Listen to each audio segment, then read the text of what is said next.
Oi, eu sou a Elânia, atualmente sou estagiária no Parque Sintec e eu venho aqui falar um pouco sobre o giroscópio. Bom, o que são giroscópios?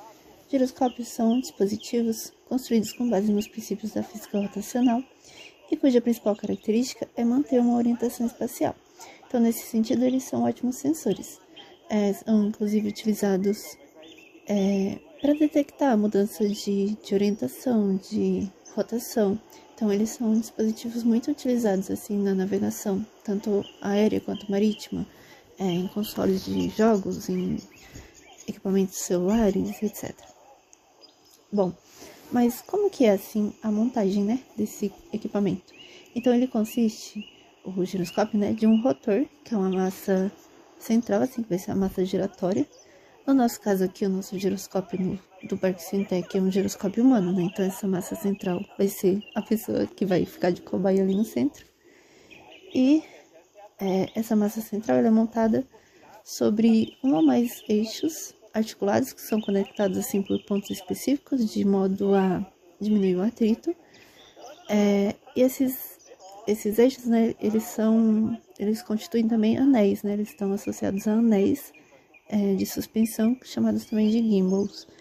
E isso permite que os eixos de rotação, em especial o eixo de rotação central, assim, do anel central, ele tenha diferentes graus de liberdade. Todos os anéis, eles vão ter cada um seus graus de liberdade, assim, para girar, né? E aí é importante a gente entender, para a gente entender o funcionamento do giroscópio, é importante a gente ver alguns conceitos chaves, assim, né? Como a velocidade angular, a aceleração angular, o momento de inércia, o momento angular e o torque. E aí, um conceito que vai ser bem central mesmo, que a gente vai destacar, é o momento angular, né? E o que é o momento angular? Ele é uma grandeza física associada ao movimento rotacional dos corpos rígidos e que descreve a quantidade de rotação, certo? Então, o momento angular, o vetor L, né, ele é definido como o produto vetorial entre o vetor posição e o vetor momento, justamente de um corpo, né, o vetor P. Bom,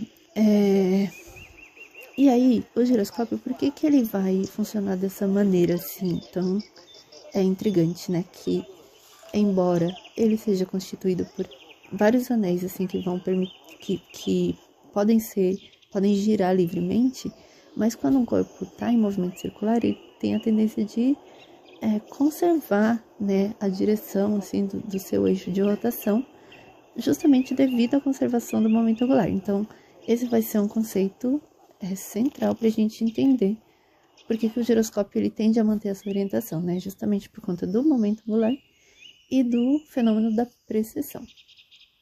E aí, só para fechar, comentar um pouquinho o que são essas duas leis, assim, fundamentais. Então, a conservação do momento angular, ela é basicamente a primeira lei, né, inércia, e aí ela existe se não tiver um torque, né, que é uma força externa sendo aplicada. Mas quando tem esse torque sendo aplicado, ocorre a precessão, né, que é aquele movimento do peão. Então, no caso para outros corpos, né, diferentes de um giroscópio, eles teriam uma inclinação do seu eixo de rotação na direção da força aplicada, mas no caso do giroscópio, não. Ele tem essa inclinação, mas essa inclinação ela é perpendicular.